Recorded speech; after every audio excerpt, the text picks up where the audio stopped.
नमस्कार दोस्तों, स्वागत है सभी का हमारे चैनल एस एस क्लासेस पर, जहां पर मैं शालिनी मिश्रा एक बार फिर से आप सभी का स्वागत करती हूं अपने चैनल पे, जहां पर आज हम 13 नवंबर फर्स्ट शिफ्ट पेपर 1 का आंसर की देखेंगे। तो जल्दी से सब्सक्राइब कर लीजिएगा हमारे चैनल को अगर अभी तक आपने नहीं किया है, और जिससे आपको आगे आने वाली सभी वीडियोस की नोटिफिकेशन टाइम टू टाइम मिलते रहे। तो चलिए स्टार्ट कर लेते हैं आज की क्लास को, जहां पर हम जो 13 नवंबर की फर्स्ट शिफ्ट को पेपर हुआ था उसके संपूर्ण प्रश्नों को देखेंगे, पेपर 1 जो भी हुआ था। तो इसके पहले जो हमने वीडियो डाला उसमें हमने 13 नवंबर की सेकंड शिफ्ट के जो भी पेपर 1 के क्वेश्चन थे उन सारी प्रश्नों को हमने अपलोड किया। उस वीडियो को अगर आपने नहीं देखा तो जरूर देखिएगा। तो चलिए स्टार्ट कर लेते हैं। आज का पहला प्रश्न देखते हैं। पहला प्रश्न है कि कक्षागत संप्रेषण में अर्थगत शोर को सीमित किया जा सकता है किसके उपयोग से बचकर। तो इसका सही आंसर हो जाएगा यहाँ पर दूसरा, घिसी पिटी शब्दावली से बचकर। तो यहाँ पर केवल हम आंसर और आंसर देखेंगे, एक्सप्लेनेशन नहीं देखेंगे। इसके बाद जब हम अगला वीडियो डालेंगे तो टॉपिक वाइज इनका एनालिसिस करेंगे, ठीक है। तो केवल हम सही आंसर आपको यहाँ पर बता रहे हैं जो एनटीए ने माना। तो दूसरे प्रश्न की तरफ चलते हैं। दूसरा, निम्न में से किस मूल्यांकन प्रणाली में शिक्षण के दौरान अनौपचारिक रूप से मूल्यांकन होता है। तो सही आंसर इसका क्या हो जाएगा, निर्माणात्मक मूल्यांकन में, ठीक है। निर्माणात्मक मूल्यांकन में अनौपचारिक रूप से मूल्यांकन किया जाता है। तीसरा क्वेश्चन है कि नीचे दिए गए सेट में से शोध के प्रकार और शोध का वर्णन करना है। तो मौलिक शोध, व्यवहार शोध या इनको आधार पर इनको मिलाना है। तो सही आंसर इसका हो जाएगा ए, यानी कि 5 का ए हो जाएगा। सिद्धांत निर्माण के माध्यम से जो ज्ञान कोश में वृद्धि होती है वो मौलिक शोध होता है। 3 का बी हो जाएगा।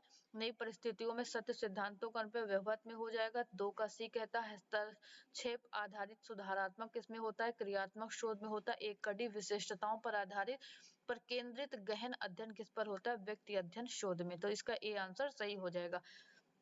चौथा प्रश्न है हमारा कि भारतीय तर्कशास्त्र में ज्ञान के किस साधन से दो वस्तुओं के बीच समानता प्राप्त की जाती है। तो इसका सही आंसर हो जाएगा यहाँ पर तुलना, ठीक है। तुलना के द्वारा ही हम दो पक्षों में समानता प्राप्त करते हैं। पांचवा प्रश्न कहता है निम्न में से कौन सा क्रम भारतीय उच्च शिक्षा में शिक्षण समर्थन प्रणाली के विकास को सही ढंग से प्रतिबिंबित करता है। तो इसका सही आंसर हो जाएगा दूसरा, कार्णिक, मौखिक, दृश्यपरक, श्रव्य और आईसीटी आधारित जो भी है इसका समर्थन करता है, ठीक है। पांचवा प्रश्न छठा प्रश्न है इसका कि प्रभावोत्पादक शिक्षण में निम्नलिखित में से कौन सा प्रमुख व्यवहार है। तो इसका सही आंसर हो जाएगा उन अधिगमकर्ताओं के विचार स्पष्ट करना जिनकी समझ पर इसका स्तर भिन्न हो सकता है। ये छठवें का आंसर हो जाएगा चौथा, ठीक है। यही क्या होगा, प्रभावोत्पादक शिक्षण में एक प्रमुख व्यवहार है, ठीक है। सातवां प्रश्न कहता है कि इसको कूट भाषा का क्वेश्चन, कूट केमिस्ट्री को ये लिखा गया तो जियोमेट्री को क्या लिखा जाएगा। तो इसका सही आंसर हो जाएगा चौथा, ठीक है। आठवें प्रश्न पे चलते हैं। निम्न में से किस शोध विधि में चर परिवर्त में हेर फेर यानी मैनिपुलेशन होता है चरों में, और नियंत्रण होता है तथा प्रतिदर्श का यादृच्छिकरण भी होता है। ये दो मुख्य चीजें होती है। तो किसमें होता है, ये प्रयोगात्मक शोध में ये सारी चीजें होती हैं, ठीक है। डी सही हो जाएगा। अगले प्रश्न में चलते हैं कि निम्न में से शिक्षण की उन रणनीतियों का चयन कीजिए जो अधिगमकर्ता केंद्रित है। तो सही आंसर क्या हो जाएगा, इसका ए हो जाएगा। ए और डी यानी साइबरनेटिक्स और व्यवहारिक कार्य आधारित जो परियोजना है इस पर ये सभी दोनों क्या अधिगम करता है यानी लर्नर सेंटर्ड है, ठीक है। अगला प्रश्न है कि ये न्यूमेरिकल है कि 3 संख्या का औसत 22 है, 2 संख्याओं का योग 24 है, तो इन 2 संख्याओं का अनुपात 7:5 है। तो ये तीनों संख्याएं कौन सी होंगी। तो सही आंसर हो जाएगा 14, 10 और 42, ठीक है। तीसरा यहाँ पर सही आंसर हो जाएगा। 11वां प्रश्न है कि शोध आचार नीति के संदर्भ में निम्न में से किसे सबसे अधिक असुरक्षित चरण माना जाता है। तो शोध एथिक्स के विषय में बात करता है। सबसे असुरक्षित चरण जो माना गया तीसरा यहाँ पर है, प्रदत्तों का विश्लेषण और उनकी व्याख्या तथा परिणाम की जानकारी करना, ठीक है। ये अगला प्रश्न है विद्यार्थियों द्वारा कक्षा में प्रभावी ढंग से सुनने का आधार क्या होता है। तो तीसरा आंसर सही हो जाएगा यहाँ पर तदानुभूतिक अधिगम, ठीक है। तदानुभूतिक अधिगम यहाँ पर सही आंसर हो जाएगा। तो यहाँ पर हम आपको वही आंसर बता रहे हैं जो एनटीए ने माने हैं, ठीक है। अगला 13वां प्रश्न है कि तर्क कहता है सभी भारतीय चावल का सेवन करते हैं, कुछ भारतीय चावल का सेवन नहीं करते हैं, ठीक है। आल और सम वाला यहाँ पर क्वेश्चन है, तो ये दोनों किस श्रेणी में आएंगे। तो इसका सही आंसर हो जाएगा यानी कि इसका सही आंसर हो जाएगा उपाश्रयण, ठीक है। ए यहाँ पर सही आंसर हो जाएगा। 14वां क्वेश्चन है कि नीचे दिए गए 4 विकल्पों में से कौन से अन्य 3 श्रेणियों से संबंधित नहीं है। तंत्रिका विज्ञानी, हृदय रोग विशेषज्ञ, कीमियागर या स्त्री रोग विशेषज्ञ। तो इसका सही आंसर हो जाएगा कीमियागर, जो इससे तीनों से संबंधित नहीं है। ठीक है। 15वां प्रश्न कहता है कि संचारित संदेश को माना जाता है, कैसा माना जाता है? सामाजिक उत्पाद माना जाता है संचारित संदेश को। ठीक है। 16वां प्रश्न है कि निम्न में से किस क्रम में मात्रात्मक प्रतिमान यानी पैराडाइम का उपयोग किया जाता है? शोध को सही ढंग से उपयोग करते हुए शोध के चरणों को सही ढंग से दर्शाया गया है। तो सही आंसर हो जाएगा दूसरा, यानी शोध सबसे पहले शोध समस्या का निर्धारण, परिकल्पना का निर्माण, परिकल्पना का परीक्षण, फिर सामान्यीकरण एवं निष्कर्ष, फिर उसके बाद परिणामों के निहितार्थ। ये दूसरा इसका सही आंसर हो जाएगा। ठीक है। 17वां प्रश्न है निम्न में से किस कारण के आधार पर शोध में सूचना और संप्रेषण प्रौद्योगिकी का अनुप्रयोग सर्वाधिक उपयोगी है? 17वां प्रश्न इसका आंसर हो जाएगा तीसरा, शोध के पद्धतियों की उपलब्धता की गुंजाइश में विस्तार हेतु। ठीक है। 18वां प्रश्न कहता है कक्षा में संप्रेषण के अंतर्गत अवरोधों को दूर करने के लिए निम्न में से कौन उपयोगी है? तो अवरोधों को दूर करने के लिए 18वें प्रश्न का सही आंसर हो जाएगा ए, ई और एफ। ठीक है। ए कहता है कि शब्दाडंबर में के स्तर की पहचान करना, फिर ई कहता है वाणी में उतार चढ़ाव, और एफ कहता है भाषण को प्रासंगिक बनाना। ये इसके तीन यानी कक्षा संप्रेषण के अंतर्गत जो अवरोध को दूर करने के उपाय हैं। ठीक है। अगला क्वेश्चन है हमारा 19वां, कहता है कि निम्न में से कौन सा कथन भाषा के सूचनात्मक उपयोग को अभिव्यक्त करता है? तो इसका सही आंसर हो जाएगा डी, चौथा, यानी सही आंसर इसका हो जाएगा चौथा, कि वह अत्यधिक देखभाल करती है और सहयोगशील है। ये भाषा का सूचनात्मक उपयोग को अभिव्यक्त करता है। 20वां प्रश्न है कि मिस्टर एक्स कंगाल है, उसके इसलिए उसको महाविद्यालय में प्रवेश देने में वरीयता दिया जाना चाहिए। ये तर्क किस प्रकार का दोष का द्योतक है? तो ये दूसरा आंसर सही हो जाएगा, एड मिजरकोर्डियम इसका सही आंसर हो जाएगा। ठीक है। ये फारसी से क्वेश्चन था। अगला है क्वेश्चन कि कथनों के निम्नलिखित सूची में विमर्शी चिंतन स्तर के शिक्षण की विशेषताओं और उनकी मूलभूत आवश्यकताओं को अपेक्षाओं को चिन्हित कीजिए। तो 21 का सही आंसर क्या हो जाएगा? सही विकल्प चुनना है यहाँ पे, तो सी और ई। ठीक है। सही आंसर क्या हो जाएगा? सी, समस्याओं से संभावित तार्किक समाधान प्राप्त करने के उद्देश्यों से मुद्दे को विचारार्थ उठाया जाता है, और ई कहता है तर्कों में निहित आधारों का अन्वेषण और उनकी व्याख्या करने के लिए संवेदात्मक रूप में शैक्षिक सत्र कराए जाते हैं। ठीक है। अगला क्वेश्चन है इसका 22वां, की तर्क और कथन का है। तो इसमें कहता है हास और परिहास के साथ वाक कौशल कक्षा संप्रेषण को सम्मोहक बनाता है। तर्क कहता है अलंकारिक अच्छे हस्तक्षेप कक्षा संचार को उद्देश्यपरक नहीं बनाते। तो सही आंसर इसका क्या हो जाएगा? ए सही है, लेकिन आर गलत है। अलंकारिक हस्तक्षेप कहता है कक्षा संचार को उद्देश्यपरक नहीं बनाते हैं, ये गलत बात है। ठीक है। इसमें कहता है ये भिन्न है, ए प्लस बी का 20% है, ए प्लस बी का 20% ए बी के 50% के बराबर है, और ए माइनस का बी का 40% ए बी के 70% के बराबर है। तो बी ए का कौन सा भाग होगा? तो सही आंसर इसका हो जाएगा कि 3/17 ए बी का बी ए का भाग होगा 3/17। ठीक है।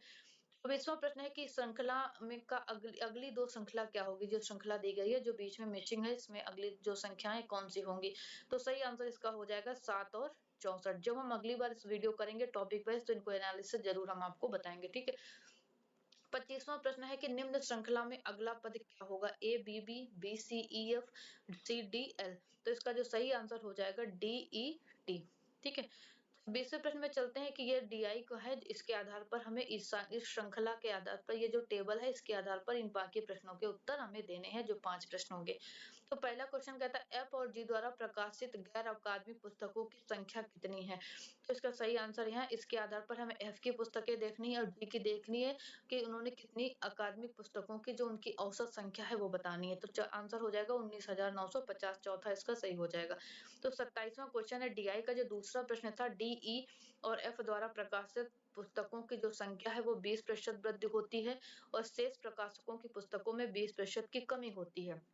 तो कहता है कि तो सभी प्रकाशकों द्वारा प्रकाशित पुस्तकों का औसत कितना होगा? तो ये पूछता है, तो औसत इसका सही आंसर हो जाएगा 31,880। यहाँ पर पहला वाला सही हो जाएगा। 28वां प्रश्न कह रहा है कि तालिका के आधार पर कि यदि प्रत्येक वितरक को समान पुस्तकें मिलती हैं तो प्रत्येक वितरक को कितनी पुस्तकें दी गई? तो इसका सही आंसर हो जाएगा 1014। ठीक है। इस तालिका को जब आप देखेंगे तो ये सारे आंसर इसमें निकलेंगे। तो हम सही आंसर आपको केवल बता रहे हैं। 29 प्रश्न कहता है सी और ई द्वारा वितरित पुस्तकों की कुल संख्या कितनी है? तो ये जो सी है और ये जो ई है, इसके द्वारा जो वितरित की गई पुस्तकें हैं उनकी संख्या पूछा है, तो इसका सही आंसर हो जाएगा 53,688। ए वाला सही हो जाएगा। ठीक है, अगला प्रश्न है यहाँ पर कि प्रकाशन गृह ए और डी द्वारा प्रकाशित अकादमिक पुस्तकों की संख्या में कितना अंतर है? तो इसका सही आंसर क्या हो जाएगा? तीसरा, 540 का अंतर आता है दोनों के बीच में। ठीक है, 31वें प्रश्न पे चलते हैं कि अगला है कि बाढ़ रोकने के लिए कुर्सी यानी प्लिंथ दीवार बनाने जैसे उपाय को क्या कहा जाता है? एनवायरमेंट से क्वेश्चन है, तो क्या कहा जाएगा? इसको निवारण कहा जाएगा। क्या कहा जाएगा?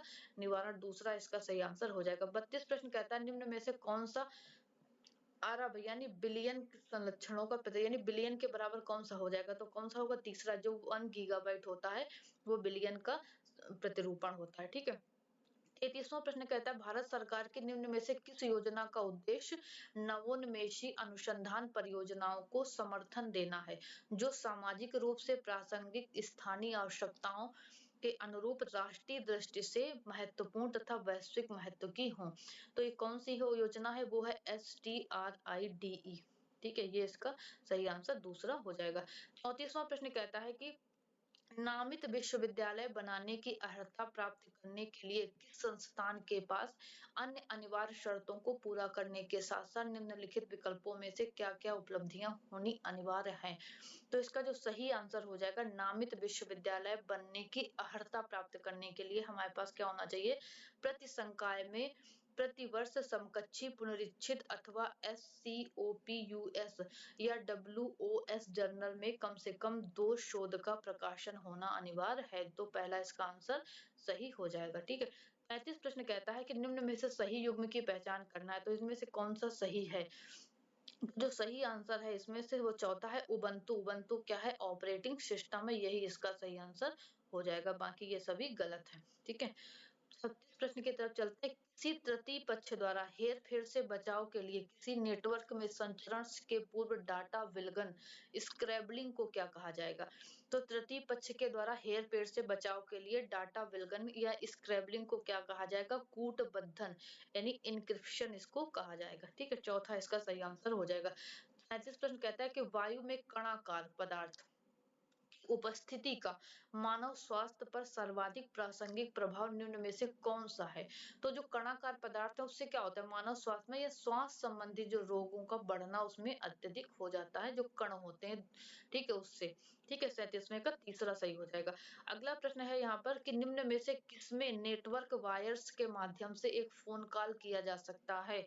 तो ये सही आंसर इसका हो जाएगा VoIP में फोन कॉल किया जा सकता है नेटवर्क वायर्स के माध्यम से। ठीक है, 39 प्रश्न कहता है गेट्स व्यवस्था के अनुसार उच्च शिक्षा संबंधी नीतियों का निर्माण निम्न में से किस विभाग द्वारा किया जाना निहित है? तो 39वें का सही आंसर हो जाएगा वाणिज्य एवं व्यापार के माध्यम से गेट व्यवस्था में उच्च शिक्षा संबंधी नीतियों का निर्माण किया जाता है। ठीक है, 40वें प्रश्न की तरफ चलते हैं। कथन और तर्क का है, तो कथन कहता है कि हिमालयी पारितंत्र को कायम रखना अत्यंत महत्वपूर्ण है। तर्क कहता है कि हिमालयी पारितंत्र अनेक स्वदेशी जातियों का घर है। तो सही आंसर इसका क्या हो जाएगा कि ए आर दोनों सही हैं, और मगर जो ए है आर है वो आर की ए की सही व्याख्या नहीं करता है। ठीक है, कथन दोनों सही है। 41 प्रश्न कहता है कि भारत में उच्च शिक्षा के संबंध में नॉलेज कमीशन द्वारा निम्न में से क्या प्रमुख संस्तुतियां दी गई? तो नॉलेज कमीशन ने कौन-कौन सी संस्तुतियां दी? उसका सही आंसर हो जाएगा सी, डी और ई। सी कहता है उच्च शिक्षा का व्यापक विस्तार करना, डी सकारात्मक कार्रवाई पर ध्यान देना, और ई कहता है कि उत्कृष्टता सुनिश्चित करने हेतु प्रयास। ठीक है, 42वें प्रश्न की तरफ चलते हैं। 42वां कहता है कि भारत में वर्तमान में कुल संस्थापित नवीकरणीय ऊर्जा क्षमता में निम्न में से किस-किस का योगदान है? तो ये जो ऑप्शन है इनके आधार पर किस-किस का योगदान है, तो इसका सी तीसरा सही हो जाएगा, यानी जियोथर्मल को छोड़ करके बाकी सभी ये उसके अंतर्गत आते हैं। ठीक है, बाकी सभी को नवीकरणीय ऊर्जा क्षमता में इस संस्थापित नवीकरणीय ऊर्जा क्षमता के अंतर्गत शामिल किया जाता है। 43वां प्रश्न कहता है कि BCD का क्या तात्पर्य है? BCD, तो इसका सही आंसर हो जाएगा binary coded decimal. Binary coded decimal. ठीक है। 44 प्रश्न कहता है विकासशील देशों में नगरीय ठोस अपवर्ज्य की संरचना में खाद्य अपवर्ज्य के अंश की प्रारूपी सीमा क्या है? तो इसका सही आंसर हो जाएगा 40% से अधिक। ठीक है, क्या हो जाएगा? 40% से अधिक। अगला 45वां प्रश्न है कि भारत तर्क और कथन का है कि भारत के उच्च शिक्षण संस्थानों में केंद्रीय विश्वविद्यालयों को उत्कृष्ट माना जाता है। तर्क कहता है कि अति श्रेष्ठ छवि होने के बावजूद ऐसे संस्थानों को अंतर्राष्ट्रीय रैंकिंग के शीर्ष पायदान में स्थान प्राप्त नहीं हो पाता है। तो यहाँ पर क्या होगा? तो दोनों ही कथन इसके सही हैं, लेकिन जो आ रहे वो एक ही सही व्याख्या नहीं करता है, तो बी यहाँ पर सही हो जाएगा। 46 प्रश्न कहता है ये जो गद्य अवतरण दिया गया है, इस गद्य अवतरण के आधार पर इसको पढ़ करके हमें बाकी के प्रश्नों का उत्तर देना है। तो इसका जो पहला प्रश्न था कि मुद्रा के सीमित अवमूल्यन की अनुमति दी जाती है तो किसके आधार पर? तो इसका सही आंसर हो जाएगा तीसरा, घरेलू उत्पादन को बढ़ाने के आधार पर, गद्यांश के आधार पर तीसरा आंसर होगा। ठीक है। 47 प्रश्न क्या इसका इसी के आधार पर है कि मौद्रिक घाटे के संपूर्ण उन्मूलन हेतु क्या आवश्यक है? तो इसका सही आंसर बन जाएगा स्वतंत्र विनिमय दर प्रणाली। ठीक है। 48 प्रश्न का आंसर हो जाएगा स्वतंत्र विनिमय प्रणाली के अंतर्गत क्या होता है? तो इस गद्यांश के अनुसार सही आंसर हो जाएगा स्वतः घटित आय संबंधी परिवर्तनों की अनुपस्थिति में बृहत्तर अवमूल्यन। ठीक है।